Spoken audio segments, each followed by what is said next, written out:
All right, guys, so welcome back. We are going to be going over in the next three videos the book of Joshua, specifically here, sections 1 through 5. So I figure what I'm going to do is my best way of learning, along with consuming the word and really using resources to figure it out, is to also speak it back. If I can speak it back through all the different resources that I'm using here, I feel like I learn it a lot better. So the book of Joshua, the first 5 chapters have been incredible. And I want to keep continuing to do this because I think that it's going to help me stay in the word. It's going to keep the fire lit and it's going to keep me moving forward the way that I need to, the best way.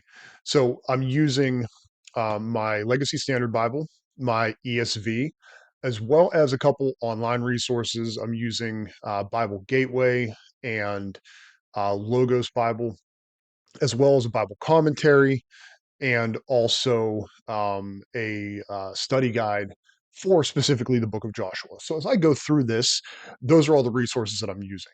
Now, today, I wanted to start actually at the end in chapter 5, because sometimes the end of a story changes everything about how you read the beginning. Now, Joshua 5, 13, and 15, or 13 through 15, Joshua is actually standing near Jericho. It's the first major obstacle of the entire conquest. Now, he looks up and he sees a man standing there with a sword drawn in his hands. Now, Joshua is a military commander. We see his military might through, I believe, Numbers and Deuteronomy. So he's not new to any of this. And he walks straight up to this person and asks the most practical question that a military commander could probably ask. He says, "Are you for us or for our enemies?" Now, the answer he receives stops him cold. He's told neither, but as a commander of the army of the Lord, I have now come. So neither. He's not for us. He's not against us. This commander does not take sides. He does not get recruited to your team. He actually sets the terms. He defines the mission. The only question that matters, though, is whether you are on his side. So at this point, Joshua falls down in worship immediately and he asks, "What message does my Lord have for his servant?" And the commander tells him, almost word for word, identical to Moses at the burning bush, all the way back in the beginning, to take off his sandals because the ground he is standing on is holy. Now, here's why this moment matters theologically that I'm finding out. So, throughout scripture, whenever a human falls before an angel in worship, the angel corrects them immediately. It happens in Revelation 19 and in 22. The holy angel or holy angels do not accept worship. They actually redirect it back to God without exception. But this commander actually does the opposite. He does not correct Joshua. He receives the worship and he calls the ground holy by his presence. So there's only one being in all of scripture who does both of these things, and that is God himself. Now, this is the pre-incarnate appearance of Jesus. And I found out that theologians actually call that Christophany, and something that I had to look up and understand. You know, the commander of the Lord's army is standing in the dust of Canaan, personally present, personally leading his people. Now hold that image there. So let's go back to chapter 1. Joshua 1 opens in grief. You know, Moses, who Joshua's been following this entire time, the deliverer, the friend of God, the man who actually spoke face to face with God, has just died at the end of Deuteronomy.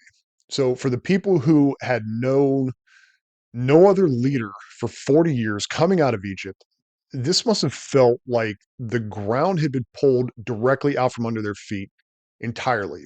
Um, but God does not wait long. Uh, he speaks directly to Joshua. He says, "Moses, my servant, is dead. And now then, you and all these people get ready to cross the Jordan River into the land that I'm about to give them." So, Joshua 1, verse 2, there's almost brisk quality to it, or yeah, quality to it. Moses is gone, now move. There's no waiting. It's not because God is indifferent to grief, but because the mission does not stop. Moses was a tool to get the people out of Egypt, to get the laws written onto the stones on Mount Sinai, to process through the tabernacle and everything else. But the mission doesn't stop and the promise does not expire. And then three times in just a few verses, God gives Joshua the same charge. And this is a charge that hit me so impactfully, and we will unpack it a little bit later as well. But he says, be strong and courageous. Now, you do not repeat something, God does not repeat something three times to someone who is just doing fine. You repeat it to someone who needs to hear it again. So God is not being redundant. He's being pastoral in this instance. That is why in verse 9 it lands so hard.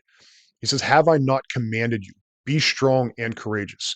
Do not be do not be afraid, do not be discouraged, for the Lord your God will be with you wherever you go." So notice what God does not say. He does not say be courageous because you're talented, because your strategy is solid. You're a military commander. Like, you probably know all this stuff already, or because the odds are in your favor that you don't have anything to worry about. He says, be courageous because I will be with you. The courage is not rooted in Joshua's capability. It's rooted in God's presence to walk side by side with him the entire time. So notice also that God does not promise. He does not make a promise. He does not promise easy crossings of the Jordan. He does not promise enemies will just give up quietly and hand everything over. He promises something far greater than easy circumstances. He promises his presence. He says, wherever you go, I will be there. That phrase is not just a geographic location. You're not going to be crossing the Jordan and he's just going to be over in some other faraway area watching over you from a hilltop, or he's not just going to be kind of in the distance. It's not conditional. It's a blanket promise that covers every step of the journey, including the steps that feel like they might break you. And here's where it all ties together. The commander standing outside of Jericho with a drawn sword, it's not a stranger showing up at the last minute. This is the same God who spoke in chapter 1. The promise of his presence was never just a word. It was always a person. He was there the entire time. Maybe you and I were in a chapter 1 moment, maybe previously, maybe right now, where there's grief, there's transition, the mission that feels too big for who you are. And if so, hear this. The same commander who went before Joshua is going before you. He does not watch from a distance. He leads from the front. He says, be strong and courageous, not because of what you bring to the table, but because of who is already at the river waiting for you. And that's where we're going to leave Joshua for now. Standing on holy ground, facing what looks impossible, and learning that the victory ahead will never begin with man's strength, but with the presence of God.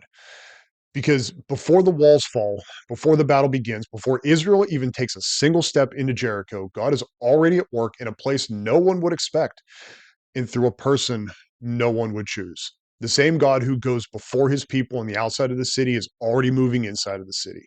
And that's what we're going to turn to next, to the Scarlet Cord, an unlikely woman, and a powerful picture of what real faith looks like. See you next time.